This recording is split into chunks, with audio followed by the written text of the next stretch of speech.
Hello students, आज हम आपके सामने प्लस टू का लेसन 11 इकोनॉमिक्स पार्ट 2 पूर्ति का सिद्धांत यानी थ्योरी ऑफ सप्लाई का सेकंड पार्ट आपको बताएंगे। और इसमें सबसे पहले ये कंसेप्ट नंबर 6 कंसेप्ट है बुक का, और इसमें दिया हुआ है पूर्ति का नियम। जो कंसेप्ट है 6 वो है पूर्ति का नियम, यानी लॉ ऑफ सप्लाई।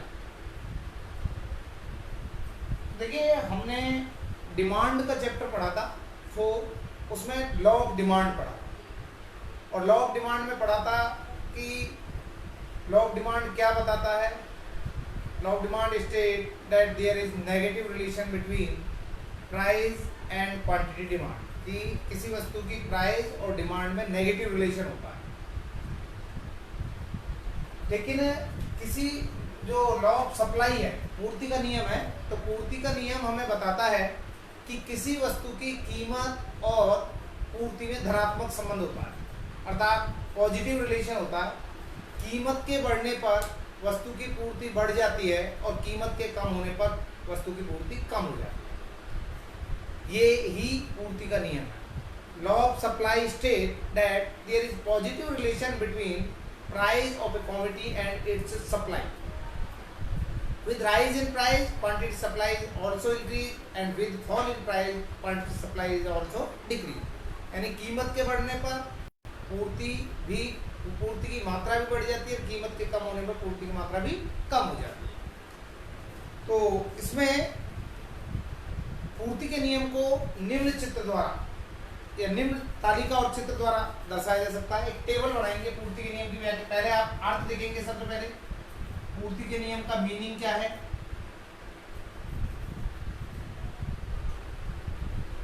और इसके बाद लिखेंगे फर्स्ट जो ये लिखा, उसके बाद लिखेंगे आप टेबल, तालिका एवं चित्र, यानी टेबल बनाएंगे एंड फिगर। ये दो चीजें बना लेते हैं। तो सबसे पहले टेबल कैसे, तो पूर्ति के नियम से अभिप्राय है, पूर्ति के नियम किसी वस्तु की कीमत और पूर्ति में धनात्मक संबंध को प्रकट करता है।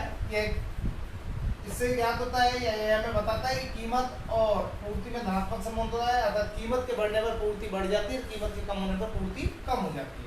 इसे निम्न तालिका और चित्र द्वारा दर्शाया जा सकता है। It explain with the following table and figure. Table बनाएंगे, तो टेबल आप देखिए, यहाँ ले लेंगे आप प्राइस और यहाँ ले लेंगे क्वांटिटी सप्लाई।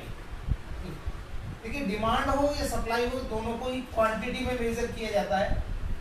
ठीक है, मान लीजिए प्राइस ले लिया 1 2 3 4 एंड 5, तो 1 पर 10 सप्लाई है, 20 30 40 एंड 50।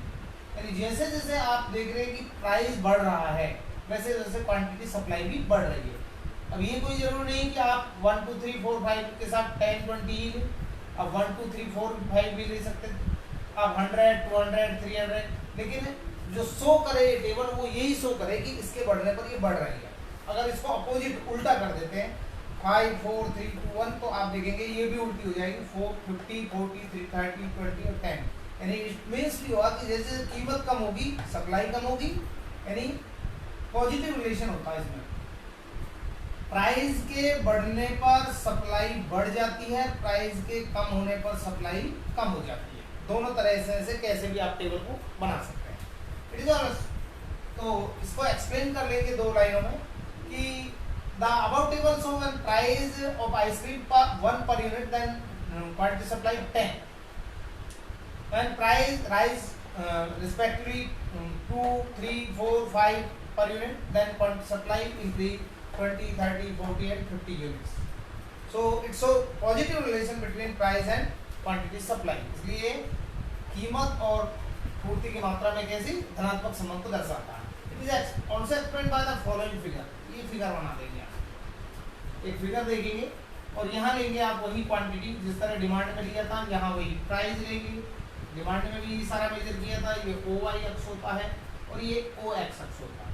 तो यहाँ पर देखिए क्वांटिटी लेंगे 10, 20, 30, 40 एंड 50। प्राइस दे देंगे 1, 2, 3, 4, 5। तो 1 पर 10, 1 पर 10 का मतलब है ये हो गया 220, 220 ये हो गया 330, ये हुआ 440, 550। तो आप देखेंगे कि इन सारे जो पॉइंट आए 1, 2, 3, 4 एंड 5, इन सभी पॉइंटों को जब आप मिला देते हैं एक लाइन के द्वारा, तो हमें एक स्ट्रेट लाइन जो है प्राप्त होती है, जिसे हम एस एस करते हैं। देखिए आप एक गलती ना करें कि यहीं तक, बहुत से स्टूडेंट्स यहीं तक छोड़ देते हैं इसको, ऐसा नहीं, थोड़ा आगे बढ़ा करके तब उसको हम समाप्त करें। ये है एस एस का। तो in the figure O X of quantity, O Y of price, यानी ओ एक्स पर क्वांटिटी को, ओ वाई पर प्राइस को दर्शाया है। S S is supply curve which is upward slope. S S supply पूर्ति वक्र है जो कि ऊपर की ओर ढलुआ है। इट्स सो व्हेन प्राइस 1 रुपये per unit then quantity supply 10। इससे क्या होता है कि जब कीमत 1 रुपये प्रति इकाई है तो पूर्ति की मात्रा 10 है, ठीक है। जब कीमत बढ़कर 2 हो जाती है तो पूर्ति 20 हो जाती है, जब कीमत बढ़कर के 5 हो जाती है तो पूर्ति 50 हो जाती है। So law of supply state positive relation between price and quantity supply. Clear? ये आपका सप्लाई, लॉ ऑफ सप्लाई का। That clear? इसके बाद इसकी कुछ अजम्पशंस भी हैं, मान्यताएं हैं कि लॉ ऑफ सप्लाई जो है, अगर 4 नंबर मार्क्स का आता तो इतना ही लिखना पर्याप्त है, लेकिन 6 मार्क्स में आता है तो अजम्पशंस वगैरह भी लिखनी पड़ेंगी आपने। तो अजम्पशंस क्या है? कुछ अजम्पशंस हैं जिन पर ये लॉ बेस्ड होता है, अर्थात कुछ कंपोनेंट्स को कांस्टेंट मान लिया जाता है। जैसे कि हमने इक्वेशन पढ़ा था सप्लाई के डिटर्मिनेंट्स का, यानी supply of X common is equal to function of P X, P O, P R भी हो जाता है कई बार, number of firms, goal of firm, price of factor, government policy, technology, expectations, etc, ये पढ़े थे। तो इनमें केवल इस प्राइस को छोड़ करके, इसको छोड़ करके बाकी जितने भी ये कंपोनेंट हैं इनमें कोई परिवर्तन नहीं होना चाहिए। ये अजम्पशंस है, ये मान्यताएं हैं। लॉ ऑफ सप्लाई तभी लागू होगा, यानी कीमत के बढ़ने पर सप्लाई तभी बढ़ेगी जब ये चीजें कांस्टेंट मान ली जाएगी। मीन्स क्या है? जैसे पहली मान्यता है, पहली अजम्पशन है, यानी दे दें मान्यता, मान्यताएं, यानी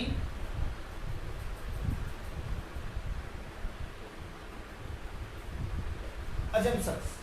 अजम्पशंस में देखिए पहली अजम्पशन जो है, जैसे कि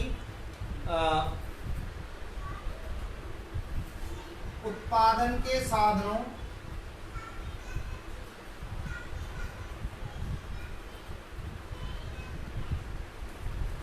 उत्पादन के साधनों की पूर्ति तथा कीमत में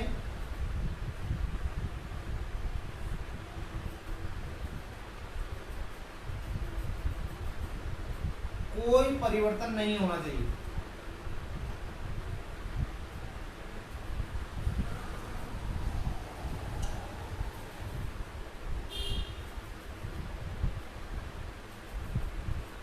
ये है जी मेरा, यानी आपने देखिए ये था नंबर ऑफ फैक्टर्स, यानी साधनों की संख्या। तो उत्पादन के साधनों की जो संख्या है उसमें कोई चेंजिंग नहीं होनी चाहिए और ना ही उनकी कीमत में परिवर्तन होना चाहिए। एक ये दोनों कंबाइंड है, नंबर ऑफ फैक्टर्स और प्राइस ऑफ फैक्टर्स, इन दोनों को कंबाइंड करके, यानी there is no change in supply of factor of production and its price. Second है देयर इज नो चेंज, तकनीक में परिवर्तन नहीं होना चाहिए। There is no change in production technique, तकनीक में परिवर्तन नहीं होना चाहिए। उत्पादन की तकनीक में परिवर्तन नहीं होना चाहिए। There is no change in production technique, तो उत्पादन तकनीक में कोई परिवर्तन नहीं होना चाहिए। ठीक है, फर्म के उद्देश्य में परिवर्तन नहीं होता है। थर्ड हो सकता है there is no change in objective of firm, firm के उद्देश्य में कोई परिवर्तन नहीं होता है। There is no change in goal of firm, और यहां पे आप चाहिए के स्थान पर नहीं होता है इसलिए लिख सकते हैं।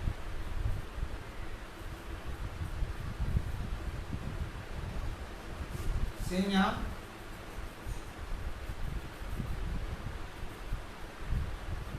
फोर्थ, तो 3 हो गए।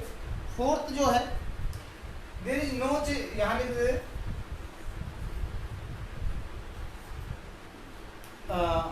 अन्य वस्तुओं की कीमत में परिवर्तन नहीं होना चाहिए, होना नहीं होता। अन्य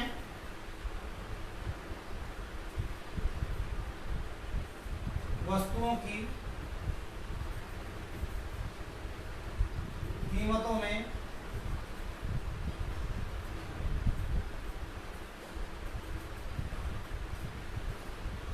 परिवर्तन नहीं होता। There is no change in price of other goods, अन्य वस्तुओं की कीमत में कोई परिवर्तन नहीं होता है। और भविष्य में कीमत परिवर्तन की संभावना नहीं है। भविष्य में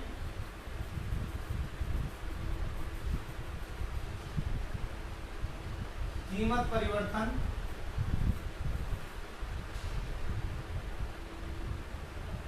की संभावना नहीं है।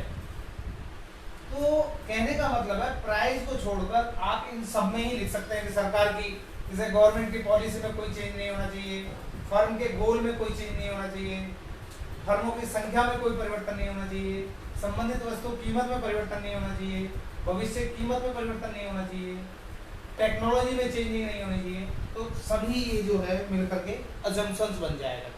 क्लियर? आगे बात करते हैं।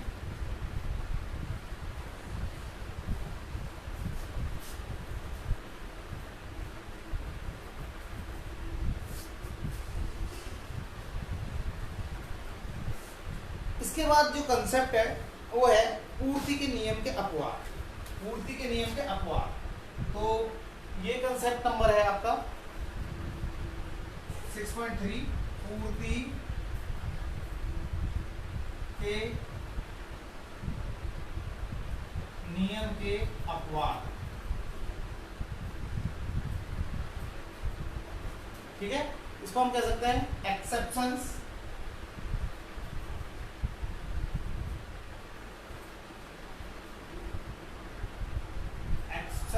Exceptions of law of supply. Law of supply के एक्सेप्शंस क्या है? एक्सेप्शंस का मतलब क्या है? देखिए, लॉ ऑफ सप्लाई कहता है कि प्राइस बढ़ने पर सप्लाई बढ़ती है और कम होने पर सप्लाई कम होती है। यानी ये कहता है कि प्राइस और क्वांटिटी सप्लाई में पॉजिटिव रिलेशन होता है। लेकिन कई बार क्या होता है कि ये तो लॉ कहता है, लॉ तो ये बात कहता है, लॉ ऑफ सप्लाई कहता है ये, लेकिन एक्सेप्शंस क्या कहते हैं? एक्सेप्शंस कहते हैं कि प्राइस के, कई बार ऐसा होता है प्राइस के बढ़ने पर भी सप्लाई कम हो जाती है और प्राइस के कम होने पर सप्लाई ज्यादा हो जाती है। अर्थात जब प्राइस और क्वांटिटी सप्लाई में नेगेटिव रिलेशन होता है तो इसको कहते हैं हम exceptions of law of supply, मांग पूर्ति के नियम के अपवाद। देखिए, लॉ ऑफ सप्लाई कहता है कि किसी वस्तु की कीमत बढ़ने पर उसकी सप्लाई बढ़ जाती है, लेकिन कुछ कंडीशंस ऐसी हैं जिनमें कीमत बढ़ने पर सप्लाई बढ़ती नहीं है, उल्टा घट जाती है। जैसे प्राकृतिक जो तत्व होते हैं, प्राकृतिक तत्व नेचर पर जो वस्तुओं का प्रोडक्शन डिपेंड होता है, उन वस्तुओं की प्राइस कितना भी बढ़ जाए आप उनकी सप्लाई को नहीं बढ़ा सकते। क्लियर? अर्थात नेचर द्वारा उत्पादित वस्तुओं पर लॉ ऑफ सप्लाई लागू नहीं होता। जैसे कि गेहूं की कीमत बढ़ने पर भी उसकी पूर्ति कम रह सकती है यदि प्राकृतिक प्रकोपों के कारण गेहूं का उत्पादन कम हुआ। मान लीजिए फ्लड आ गया या ड्रॉट के कारण, सूखा पड़ने के कारण गेहूं का प्रोडक्शन, वीट का प्रोडक्शन बहुत कम हो गया, तो आप जानते हैं कि उसकी प्राइस बहुत ज़्यादा बढ़ जाएगी। तो आप प्राइस बढ़ने पर भी उसकी सप्लाई को नहीं बढ़ा सकते, पहली बात तो यही हो गया कि प्राइस के बढ़ने पर भी सप्लाई क्या रह जाएगी, कम हो सकती है। दूसरा, कुछ वस्तुएं ऐसी होती हैं जो समाज में, सोसाइटी में एक व्यक्ति की प्रेस्टीज और इमेज या गुडविल को बढ़ा देती है। जैसे BMW car, safari car, Mercedes गाड़ी, ये सारी चीजें, इनके बारे में आप देखिए कि इनकी प्राइस ज़्यादा होती है। आपने इन गाड़ियों के बारे में सुना होगा, ये बहुत कॉस्टली गाड़ियाँ हैं, लेकिन बहुत कॉस्टली होने के बावजूद भी इनका प्रोडक्शन बहुत ज़्यादा मात्रा में नहीं होता कि भाई आप एक ही शहर में 50-60 जो है BMW या मर्सिडीज गाड़ी देखने को आपको मिले, ऐसा नहीं होता है। उनकी जो प्रोडक्शन है वो लिमिटेड होता है। मान लीजिए गोल्ड है, गोल्ड काफ़ी महंगा होता है, और आपका डायमंड है, डायमंड काफ़ी महंगे होते हैं, लेकिन उनकी सप्लाई लिमिटेड मात्रा में, यानी प्राइस ज़्यादा होने पर भी उनकी सप्लाई को कम मात्रा में किया जाता है। तो जो प्रीशियस गुड्स हैं उन पर भी, या जो सामाजिक प्रतिष्ठा बनाने वाली गुड्स हैं उन पर भी लॉ ऑफ सप्लाई लागू नहीं होता है। इसके बाद जो पेरिसेबल गुड्स होती हैं, गुड्स विच आर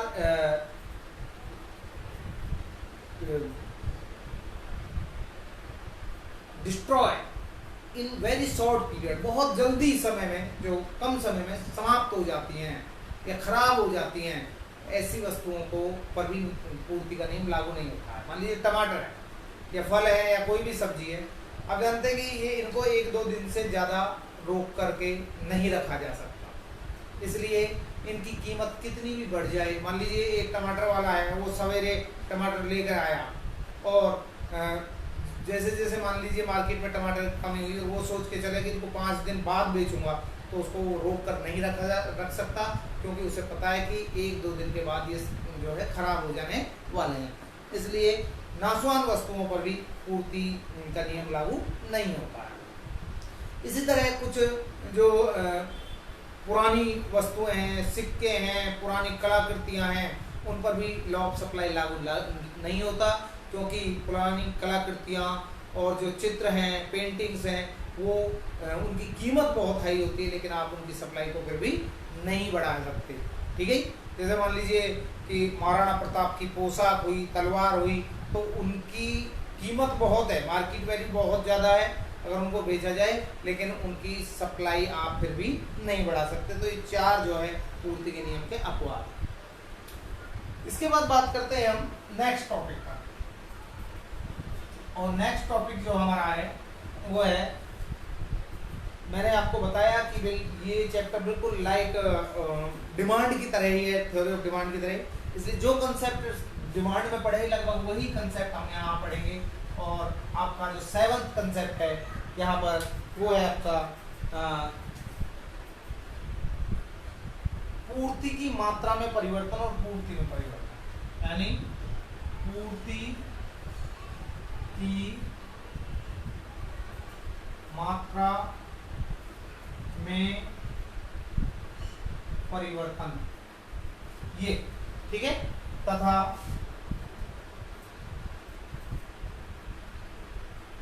पूर्ति में परिवर्तन। आज का टॉपिक है हमारा 7 ये। तो देखिए, पूर्ति की मात्रा में परिवर्तन को हम क्या कहते हैं, चेंज इन क्वांटिटी सप्लाई, ये पूर्ति की मात्रा में परिवर्तन। और इसको क्या कहते हैं, चेंज इन सप्लाई, ये पूर्ति में परिवर्तन।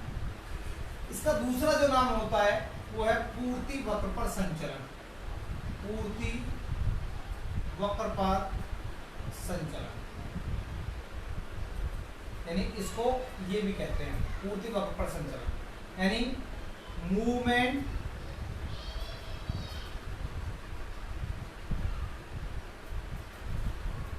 along a supply curve. इसको कहते हैं, इसका जो पूर्ति में परिवर्तन का है, पूर्ति वक्र का खिसकाव।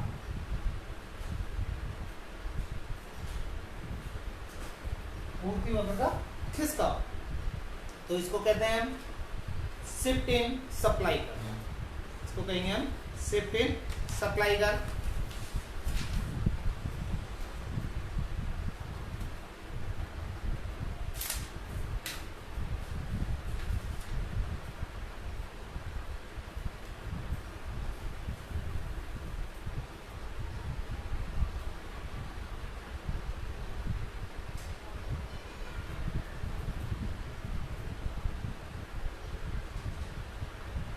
तो ये आपके दो कंसेप्ट है जो आपको अभी हम बताएंगे।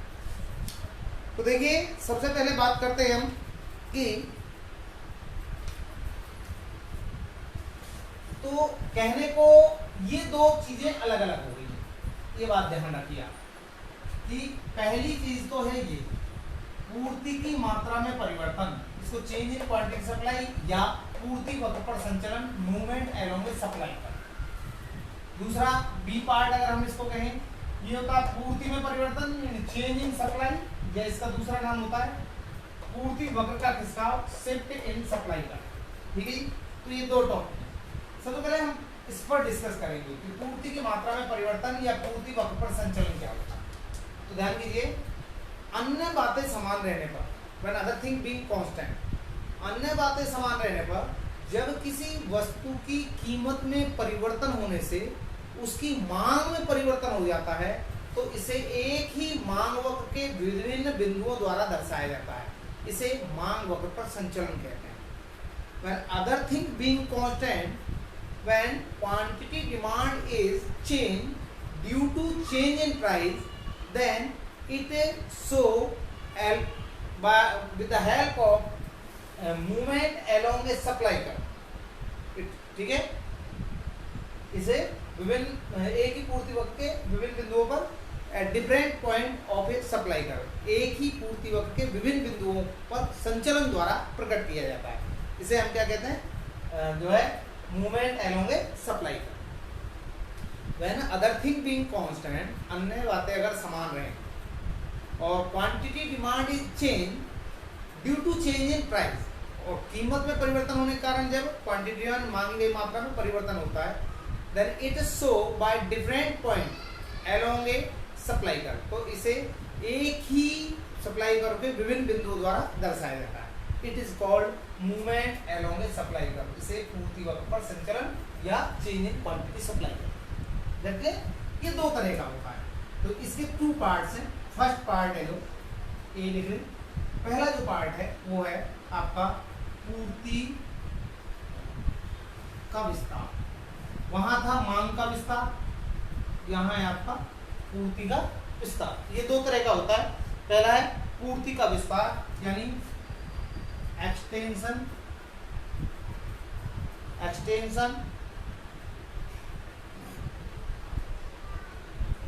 Of supply. तो ये दो तरह का होता है। पहला है extension of supply. Extension of supply क्या है, when other thing being constant, अगर अन्य बातें समान रहें, and supply of a commodity increase due to increase in price, और वस्तु की जो पूर्ति है वो कीमत के बढ़ने पर अगर बढ़ जाए, तो इसे हम पूर्ति का विस्तार कहते हैं। जब अन्य बातें समान रहने पर किसी वस्तु की कीमत के बढ़ने पर पूर्ति बढ़ जाती है, तो इसे हम पूर्ति का विस्तार कहते हैं। इन दिस सिचुएशन, इस स्थिति में सप्लाई कर्व जो है, इस स्थिति को एक ही सप्लाई कर्व के नीचे के बिंदु से ऊपर के बिंदु की ओर मूवमेंट द्वारा दर्शाया जाता है। दिस सिचुएशन शो बाय, ठीक है, शिफ्टिंग या movement from lower point to upper point at a same supply curve, ठीक है। तो देखिए कैसे कि मान लीजिए प्राइस ले लिया है आपने और यहाँ ले लिया आपने क्वांटिटी सप्लाई।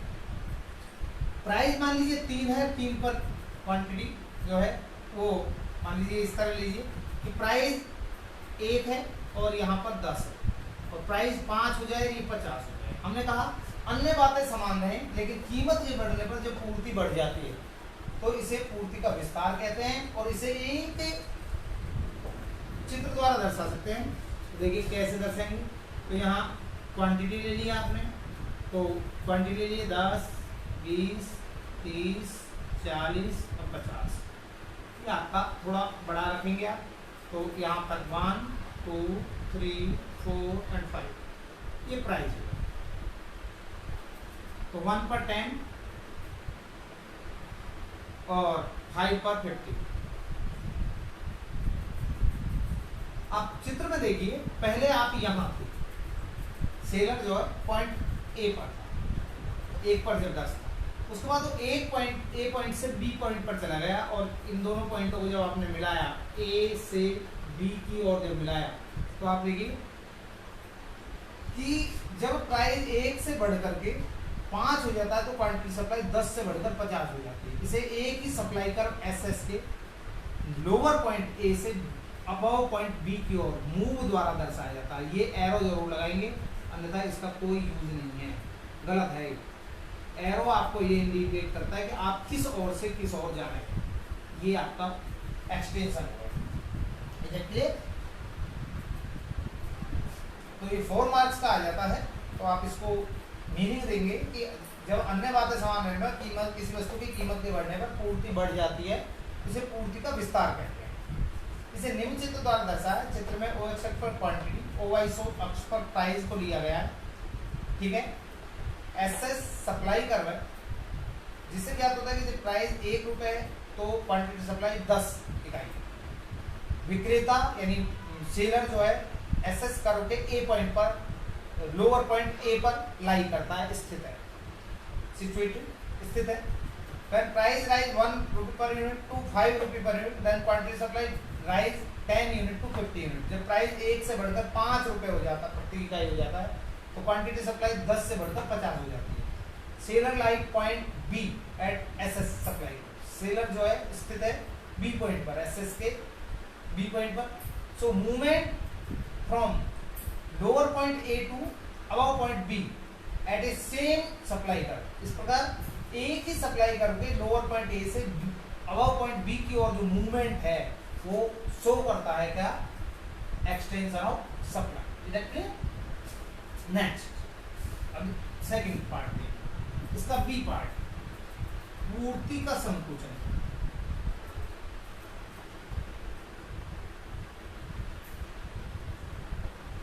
ठीक है, यानी कॉन्ट्रैक्शन, कॉन्ट्रैक्शन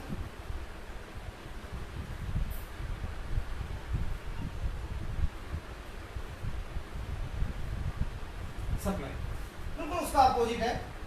अन्य बातें समान रहने पर जब किसी वस्तु की कीमत के कम होने पर, अब उल्टा ले लीजिए, कीमत के कम होने पर प्राइस उल्टा ले लीजिए, 5 पर मान लो 50 और 1 पर 10। जब किसी वस्तु की कीमत के कम होने पर सप्लाई यानी पूर्ति कम हो जाती है तो इसे पूर्ति का संकोचन कहते हैं। इसे एक ही सप्लाई कर्व के अबव पॉइंट से लोअर पॉइंट की ओर मूवमेंट द्वारा दिखाया जाता है। ठीक है, it's so by following figure, figure बना देंगे इसके बाद। देखिए 1 2 3 4 5 वही प्राइस ले लीजिए, क्या आपका प्राइस आ गया, और 10 20 30 40 इक्वल डिस्टेंस लेंगे आप, यहाँ क्वांटिटी हो गई। देखिए यहाँ पहले क्या है, 5 पर 50, प्राइस जब 5 है तो क्वांटिटी सप्लाई 50 है, तो वो इस पॉइंट पर लाई करता है। और जब प्राइस 1 हो गया तो ये 10 हो गई, वो इस पॉइंट पर लाई करता है। तो एक दोनों पॉइंटों को मिला करके एक सप्लाई कर्व आप खींच लेंगे इस तरह से, इसको नाम दे देंगे एसएस। इस प्रकार पहले आप यहाँ स्थित थे ऊपर के पॉइंट से नीचे की पॉइंट की ओर जो मूव करना है वो आपसे कॉन्ट्रैक्शन ऑफ सप्लाई। तो इसको एक्सप्लेन करेंगे कि इन the figure OXO quantity, OYSO price, OY पर प्राइस को लिया गया, SS जो है वो सप्लाई कर, इट्सो व्हेन प्राइस, अब नीचे से नहीं पहले ऊपर वाला बताएंगे, व्हेन प्राइस 5 रुपये पर यूनिट, जब प्राइस 5 रुपये प्रति यूनिट है, देन क्वांटिटी सप्लाई 50 यूनिट है। और जो सेलर है, ठीक है, और फर्म है, वो lie eight point A on supply curve SS के SS सप्लाई कर्व पे ए पॉइंट पर अबव ए पॉइंट पर लाई करती है। प्राइस फॉल 5 रुपये पर यूनिट टू 1 रुपये पर यूनिट, और प्राइस अगर कम हो जाता है 5 से 1 हो जाता है, then quantity supply reduce 50 unit to 10 unit. And जो सेलर है वो lie at both B point, ठीक है। So movement from above point A to lower point B on a same along a same supply curve, so the contraction of supply। तो कुल मिलाकर के ये आपका जो है पूर्ति की मात्रा में परिवर्तन और पूर्ति वक्र का संचलन, ये कंसेप्ट हुआ। इसके बाद है पूर्ति में परिवर्तन क्या है। पूर्ति में परिवर्तन क्या है कि कीमत के समान रहने पर और अन्य तत्वों में परिवर्तन होने के कारण जब पूर्ति में परिवर्तन होता है तो इसे एक प्रारंभिक पूर्ति वक्र के दाईं या बाईं ओर खिसकाव द्वारा दर्शाया जाता है। इसे पूर्ति में परिवर्तन या पूर्ति वक्र का खिसकाव कहते हैं। When quantity supply is changed due to change in other determinants other than price, then it is so by rightward or leftward shift of initial supply curve. It is called shift in supply curve। तो ये दो तरह से होती है। दो तरह से कौन कौन सी? पहली, इसके भी दो पार्ट हैं। फर्स्ट है पूर्ति में वृद्धि, पूर्ति में वृद्धि यानी इंक्रीज इन सप्लाई, पहला पार्ट ये पूर्ति में वृद्धि। तो इसमें क्या है? कीमत के समान रहने पर और कीमत के समान रहने पर अगर पूर्ति बढ़ जाए, when supply is increase at constant price due to change in other determinant, यानी कीमत के समान रहने पर और अन्य तत्वों में परिवर्तन कारण जब पूर्ति में वृद्धि हो जाती है तो इसे या पूर्ति बढ़ जाती है तो इसे पूर्ति में वृद्धि कहते हैं। जैसे प्राइस देखिए, प्राइस और क्वांटिटी सप्लाई। मान लीजिए प्राइस आपका 1 है, 3 ले लीजिए, प्राइस 3 है और ये आपकी 3 है, क्वांटिटी सप्लाई 3 है, और ये 3 ही रहे और ये 4 हो जाए, तो आपने देखा जब सेम प्राइस पर, प्राइस के समान रहने पर अगर सप्लाई बढ़ जाती है तो इसे हम पूर्ति में वृद्धि कहते हैं। इस स्थिति में जो सप्लाई कर रहे हैं वो अपने राइट साइड शिफ्ट हो जाता है, ठीक है। तो आप देखें यहाँ पर O 1 2 3 और 4, 1 2 3 4, यहाँ क्वांटिटी प्राइस 1 2 3 1 2 3, ये प्राइस है। तो देखिए 3 पर 3, तो ये 3 पर ये आ गया 3, ठीक है, और आपका सप्लाई कर्व आ गया ये वाला, ये आपका सप्लाई कर्व पहला 3 पर 3। अगर प्राइस 3 ही रहे लेकिन सप्लाई बढ़कर 4 हो गया, अब सप्लाई जो है वो 4 हो गई, तो आपने देखा जहाँ पहले यहाँ काट रहा था अब वो यहाँ काट रहा है बी पर, तो इसको मिला करके एक दूसरा चित्र बना देंगे आप, दूसरी लाइन खींच देंगे आप, ये हो जाएगा S1 S1। लेकिन जो आप चेंज करेंगे वो डॉट डॉट में करेंगे, जो भी नया कार बनाएंगे वो डॉट में बनाएंगे ताकि आपको ध्यान में रहे। तो ये आपका इस तरह से इस तरफ शिफ्ट होना जो है सप्लाई करता है, ये राइट साइड होता है, ठीक है ना। पूर्ति में वृद्धि क्या है? अन्य बातों में परिवर्तन होने के कारण तथा कीमत में के समान रहने पर जब किसी वस्तु की पूर्ति बढ़ जाती है तो इसे पूर्ति में वृद्धि कहा जाता है। इसे निम्न तालिका और चित्र द्वारा दर्शा सकते हैं। तालिका से क्या होता है कि जब प्राइस 3 है तो क्वांटिटी सप्लाई भी 3 है। अगर कीमत 3 ही रही पहले जितनी रहे और मात्रा सप्लाई पूर्ति की मात्रा 3 से बढ़कर 4 हो जाती है तो पूर्ति में वृद्धि को दर्शाती है। चित्र में ओ एक्स अक्ष पर मात्रा, ओ वाई अक्ष पर जो है प्राइस को दर्शाया है। एस एस प्रारंभिक, एस एस इनिशियल सप्लाई कर, सो ये दर्शाता है कि when price 3 quantity supply 3, ठीक है। When a price is constant at 3 रुपये and quantity supply rise 3 unit to 4 unit, then SS supply curve shift right side SS to S1 S1। जब कीमत 3 ही रहे लेकिन पूर्ति 3 से बढ़कर 4 हो जाए तो SS वक्र अपने दाईं ओर सरककर S1 S1 हो जाता है, ठीक है। Which show increase in supply, जो कि पूर्ति में वृद्धि को दर्शाता है। That clear. इसके बाद बी पार्ट। बी पार्ट क्या है? पूर्ति में कमी, पूर्ति में कमी यानी डिक्रीज इन सप्लाई। पूर्ति में कमी क्या होती है? यहां भी हुई है, कीमत के समान रहने पर तथा अन्य तत्वों में परिवर्तन होने के कारण जब किसी वस्तु की पूर्ति कम हो जाती है तो इसे पूर्ति में कमी कहते हैं। जैसे प्राइस 3 है और क्वांटिटी सप्लाई 3 ही है, प्राइस 3 ही रहे लेकिन ये 2 हो जाए, कीमत के समान रहने पर अगर सप्लाई क्या हो जाती है? कम हो जाती है। आपने देखा प्राइस तो सेम है लेकिन क्वांटिटी सप्लाई कम हो गई। अब हम कह रहे हैं कि अन्य बातों में ये जो प्राइस, ये सप्लाई कम हुई प्राइस में के कारण नहीं हुई, बल्कि हो सकता है नंबर ऑफ फर्म्स कम हो गई हो, या यूं कहिए कि सरकार ने टैक्स बढ़ा दिए हो, तो इसे निम्न चित्र द्वारा दर्शा सकते हैं।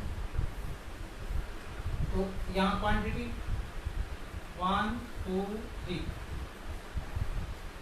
प्राइस 1 2 3, तो 3 पर 3 ये, और ये आपका इनिशियल सप्लाई है। अब 3 पर ही 2 है तो यहाँ पर देखिए डॉट डॉट मिलेंगे, और ये जो है एस एस इधर की तरफ शिफ्ट हो गया और S0 हो गया, ये इधर, इसको कहते हैं लेफ्ट साइड, ठीक है। इसको डॉट में ले, क्योंकि जो भी शिफ्ट वाला होगा उसको डॉट में लेंगे तो आपको क्लियर हो जाएगा कि कौन सा कर्व किधर शिफ्ट हुआ। इधर के पूर्ति में कमी से अभिप्राय अन्य बातों में परिवर्तन होने के कारण तथा कीमत के समान रहने पर जब किसी वस्तु की पूर्ति कम हो जाती है तो इसे पूर्ति में कमी कहते हैं। इस स्थिति में पूर्ति वक्र अपने प्रारंभिक पूर्ति वक्र की बाईं ओर सरक जाता है, ठीक है। इसे निम्न चित्र द्वारा दर्शाया है। चित्र में ओ एक्स अक्ष पर क्वांटिटी को लिया हुआ है, ओ वाई अक्ष पर जो है प्राइस को लिया हुआ है, यहाँ प्राइस रखा हुआ है, ठीक है। एस एस जो है इनिशियल सप्लाई कर्व है, विच शो जो कि दर्शाता है when price 3 per unit then quantity supply 3, कि कीमत जब 3 रुपए है तो क्वांटिटी सप्लाई भी 3 रुपए। If price is constant 3 rupee and quantity supply fall या reduce 3 unit to 2 unit, then supply curve SS shift left side or upward SS to S0 S0। S0 S0 curve show decrease in supply। तो ये बेटा आपका पूरा concept हुआ, यानी पूर्ति में वृद्धि, पूर्ति में कमी, ये सारी चीजें ध्यान रखना, ठीक है। इधर क्लियर। इसके बाद बात करते हैं हम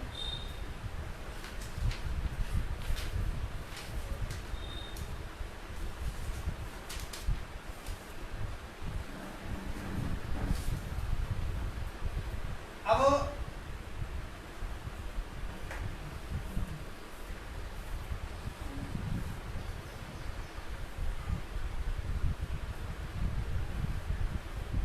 थोड़ा इसी टॉपिक पे के ऊपर और कंसंट्रेट करते हैं। जरा ध्यान दीजिए कि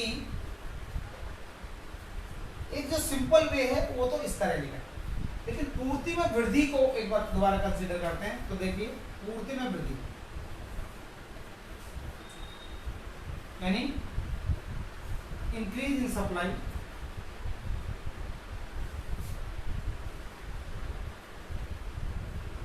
देखिए इंक्रीज इन सप्लाई एक तो ये है प्राइस 3 और क्वांटिटी सप्लाई 3 4, यानी यहां अगर आप देखें तो समान प्राइस है, इक्वल प्राइस हो गया, और यहां पर अधिक क्वांटिटी हो गई, अधिक मात्रा हो गई। यानी पहली जो कंडीशन होती है वो तो होती है इक्वल प्राइस मोर क्वांटिटी। तो जब अगर ऐसा होगा तो भी इंक्रीजिंग सप्लाई ही कहलाएगा, ठीक है। एक दूसरी कंडीशन होती है इसी की इंक्रीजिंग सप्लाई की, कि मान लीजिए प्राइस आपका फॉल हो रहा है, प्राइस आपका 3 है और क्वांटिटी सप्लाई भी 3 है, 3 पर 3 है, लेकिन प्राइस 2 हो जाए और ये 3 हो जाए, तो यहाँ कम प्राइस, ठीक है, और समान मात्रा, समान क्वांटिटी। तो ये दो चीजें हैं, इन दोनों को ही इंक्रीजिंग सप्लाई करेंगे, ठीक है। एक्सप्लेन अगर आप करें एक से भी कर सकते हैं, लेकिन ये दोनों चीजों के बारे में ध्यान होना जरूरी है। अब इसको कैसे डिफाइन करेंगे? यदि समान कीमत पर पूर्ति बढ़ जाती है या कीमत के कम होने पर पूर्ति समान रहती है तो इसे हम पूर्ति में वृद्धि कहेंगे, ठीक है ना। एक quantity supply is increase due to at constant price and quantity supply is constant at less price, then it is called increasing supply. अगर फिगर बनाना चाहें इसे तो फिगर देखिए, फिगर कैसे बनेगा? तो देखिए यहाँ क्वांटिटी हो गई 1 2 3 4, 1 2 3 4, 1 2 3, 1 2 3। तो पहला देखिए 3 पर 3 पर 3, देखिए इससे और इससे दोनों से एक ही चीज बनेगी, ठीक है। इसके बाद 3 पर 4, तो पहला तो ये आपका ये इनिशियल आ गया, इनिशियल सप्लाई कर रहा है। अब 3 पर 4, 3 पर 4 आ गया, ये आपका ये आ गया, ये आपका 3 पर जो है 4 आ गया, एक मिनट। देखिए अब इस पे 2 पर 4, 2 पर 3, 2 पर देखिए 2 पर 3, एक ही आ गया। अगर आप इन दोनों पॉइंटों को डॉट डॉट में मिला देंगे S0 सॉरी S1 S1, तो ये आप देखिए ये फिगर और ये फिगर सेम बन गए। यहाँ भी राइट साइड में शिफ्ट हुआ है और वहां भी राइट साइड में, तो इन दोनों पॉइंटों से भी आप इंक्रीजिंग सप्लाई बना सकते हैं। क्लियर? समझ आ गया वो? इसके बाद बात करते हैं डिक्रीज इन सप्लाई का।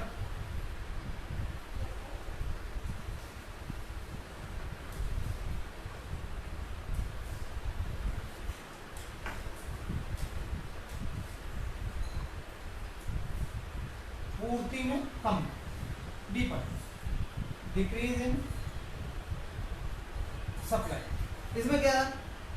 इसमें था प्राइस और क्वांटिटी सप्लाई, 3 पर 3 और 3 पर ही 2, यानी ये वही बात है, इक्वल प्राइस कम क्वांटिटी। एक तरीका तो ये है।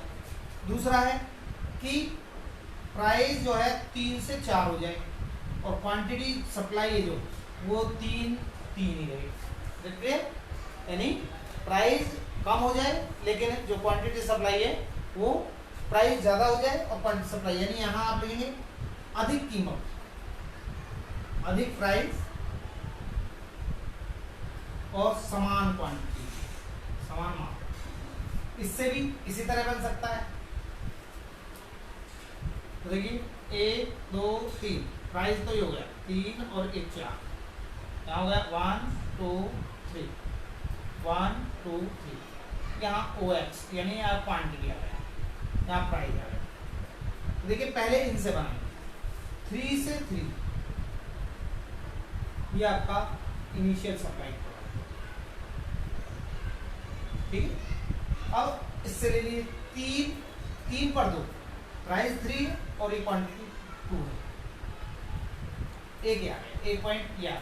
दोनों पॉइंटों को एक साथ लेंगे और 4 पर 3, अब प्राइस 3 है, 4 है, लेकिन क्वांटिटी सप्लाई 3 है। जब आप इन दोनों को मिलाएंगे इस तरह से, पैरेलल लाइन ही लेंगे, ये ध्यान रख लेना, थोड़ा इसी तरह से लेंगे, पैरेलल लाइन है, ये आपका S0 आप देख पा रहे हैं कि आपका जो SS कर्व है वो लेफ्ट साइड में शिफ्ट हो गया लेफ्ट, और जो कि शो करता है decrease in supply. Is that clear? ये दोनों कंसेप्ट आपको बताए। इसके बाद बात करते हैं, क्लियर, देख लीजिए एक बार। अब नेक्स्ट जो टॉपिक है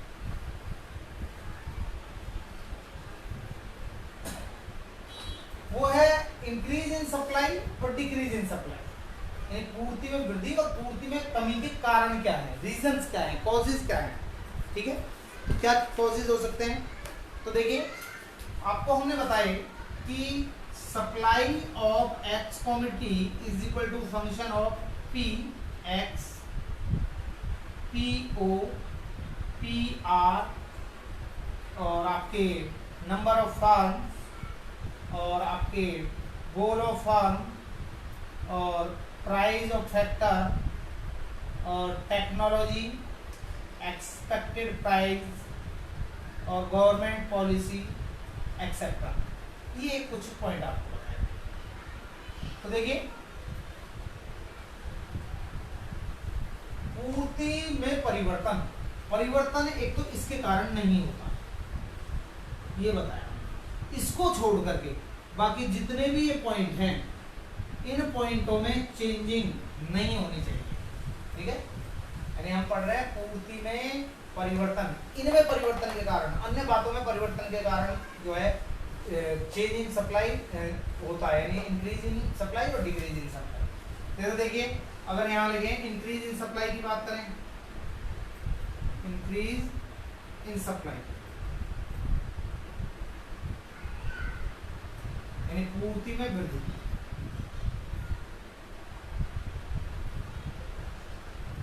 ठीक है, और यहां लिखते हैं हम डिक्रीज इन सप्लाई,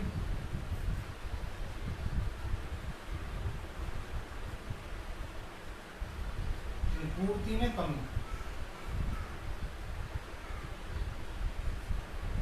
ये तो देखिए,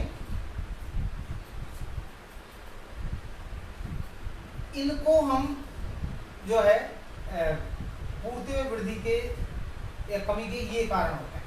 जैसे देखिए, संबंधित वस्तुएं एक एक लेते हैं, इसको बाद में बताएंगे। पहले नंबर ऑफ फर्म्स, अगर नंबर ऑफ फर्म्स, इसके बारे में ले, नंबर ऑफ फर्म्स अगर बढ़ जाएं तो सप्लाई भी क्या हो जाएगी, बढ़ जाएगी। और नंबर ऑफ फर्म्स अगर कम हो जाएं तो सप्लाई क्या हो जाएगी, कम हो जाएगी। नंबर ऑफ फर्म्स अगर बढ़ जाती हैं तो जो है सप्लाई बढ़ जाएगी, और नंबर ऑफ फर्म्स अगर कम हो जाती हैं तो सप्लाई क्या हो जाएगी, कम हो जाएगी। गोल ऑफ फर्म, अगर गोल, फर्म का गोल जो है सेल को इंक्रीज करना है, अगर फर्म का गोल जो है सेल बढ़ाना है तो सप्लाई बढ़ जाएगी। और फर्म का गोल अगर जो है प्रॉफिट बढ़ाना है, ठीक है, प्रॉफिट बढ़ाना है तो सप्लाई कम हो जाएगी। Price of factor, price labour raw material, यदि price of factor rise, price of factor rise हो जाता है, प्राइस ऑफ फैक्टर ज़्यादा हो जाता है, ठीक है, प्राइस ऑफ फैक्टर अगर बढ़ जाएगा, ठीक है, तो जो है supply, sorry, price of factor अगर घट जाता है तो सप्लाई बढ़ जाएगी। और प्राइस ऑफ फैक्टर अगर जो है बढ़ जाता है तो सप्लाई कम हो जाएगी। ठीक है, जैसे मान लीजिए रॉ मटेरियल महंगा हो गया, रॉ मटेरियल महंगा हो गया, ठीक है, कि प्राइस बढ़ जाते हैं तो सप्लाई कम हो जाएगी, घट जाते हैं तो। टेक्निक, अगर ओल्ड टेक्निक यूज कर रहे हैं, ओल्ड टेक्निक यूज कर रहे हैं, अगर ओल्ड टेक्निक यूज कर रहे हैं तो सप्लाई घट जाएगी, और न्यू टेक्निक यूज कर रहे हैं तो सप्लाई बढ़ जाएगी। ये क्लियर, न्यू टेक्निक यूज कर रहे हैं सप्लाई बढ़ जाएगी।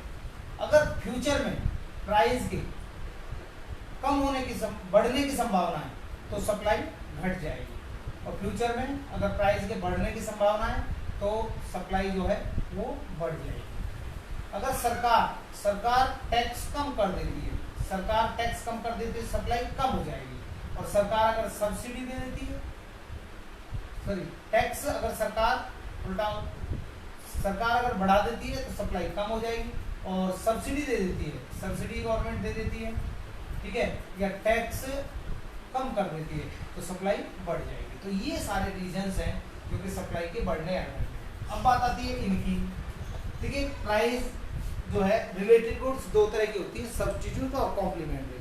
अगर मान लीजिए सब्स्टिट्यूट का प्राइस बढ़ जाता है तो उसकी सप्लाई बढ़ जाएगी। जैसे मान लीजिए पेप्सी और लिम्का है, लिम्का का प्राइस बढ़ जाएगा तो लिम्का वाले के लिए ज़्यादा लाभकारी होगा और उसकी सप्लाई बढ़ जाएगी, जबकि पेप्सी की सप्लाई कम हो जाएगी। इसी तरह अदर गुड्स में जैसे पूरक वस्तुएं होती हैं, जैसे खल और तेल और खल जो है, ठीक है, ऑयल केक जिसको हम कहते हैं, अगर ऑयल केक की सप्लाई प्राइस बढ़ता है, ऑयल का प्राइस बढ़ता है तो ऑयल केक की सप्लाई भी बढ़ जाएगी। ठीक है, तो ये आपका कंसेप्ट हुआ। इसके बाद बात करते हैं हम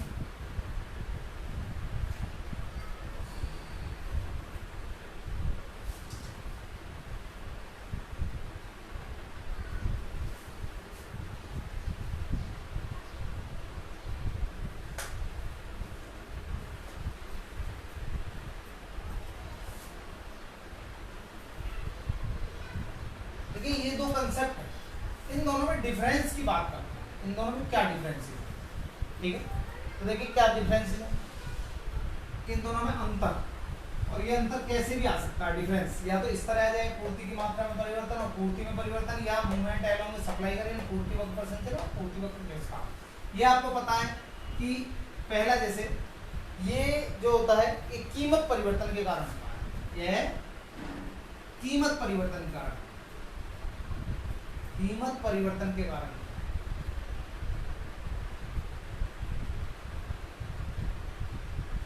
it main cause change in price, it's main cause change in price. और जो ये है, ये वाला, यह है अन्य तत्वों में परिवर्तन कारण होगा।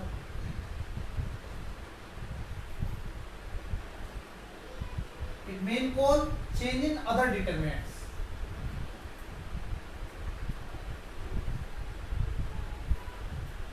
समझा? दूसरा यह कीमत में वृद्धि या कीमत में कमी के कारण होता है। It may cause increase in price and decrease in price। और यह फर्मों की संख्या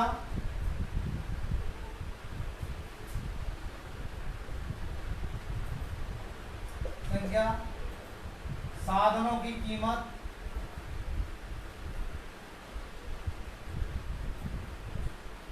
आदि में परिवर्तन कारण होता है, आदि में परिवर्तन कारण होता है।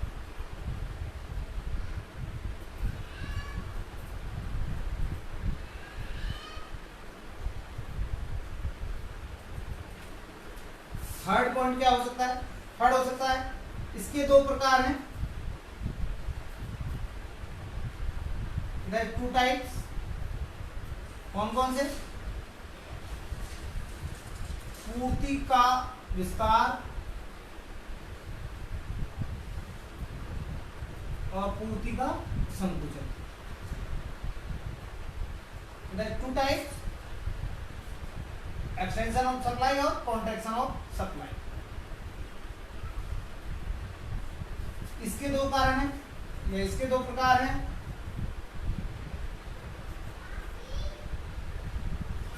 कौन से? पूर्ति में वृद्धि और दूसरा पूर्ति में कम। इसके दो कारण होते हैं। और लास्ट है, लास्ट हो सकता है चित्र दे कह सकते हैं, एक सप्लाई कर्व बनाएंगे, दो पॉइंट आउट कीजिए, यहाँ क्वांटिटी लीजिए, यहाँ प्राइस लीजिए, ए पॉइंट और बी पॉइंट, एक बार यहाँ से यहाँ देंगे तो ये विस्तार, ये एक्सटेंशन हो जाएगा। और यहाँ से यहाँ लेंगे, ये कॉन्ट्रैक्शन यानी संकुचन हो जाएगा। तो दोनों स्थितियों का आपने एक चित्र में दिखा दिया, यहाँ एस एस, ठीक है। इसमें चित्र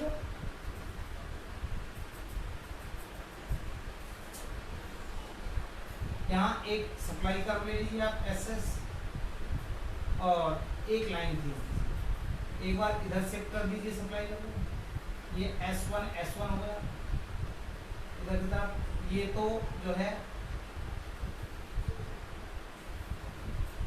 Q से Q1, यानी ये आपका जो दिखाएगा ये वृद्धि को दिखाएगा। एक बार इसको इस तरह से ले लीजिए, S0 ये जो दिखाएगा इस कमी को दिखाएगा, और ये लेफ्ट साइड, ये राइट साइड। ये चार अंतर, इसको इस तरह पांचवा भी कह सकते हैं कि इसे एक ही सप्लाई कर्व के नीचे से ऊपर के पॉइंट की ओर और ऊपर से नीचे के पॉइंट की ओर दर्शाया, संचलन द्वारा दर्शाया जाता। इसे एक ही इसे प्रारंभिक सप्लाई कर्व के दाईं ओर या बाईं ओर खिसकाव द्वारा दर्शाया जाता है। यहाँ प्राइस ले लेना, यहाँ पॉइंट, ये OX हो गया और ये OY। तो बेटा ये आपके कंसेप्ट कुछ आपको कराए, मैं अच्छे से कर लेना, और नेक्स्ट टॉपिक जो है अगले क्लास में आपको कराएंगे। थैंक्स।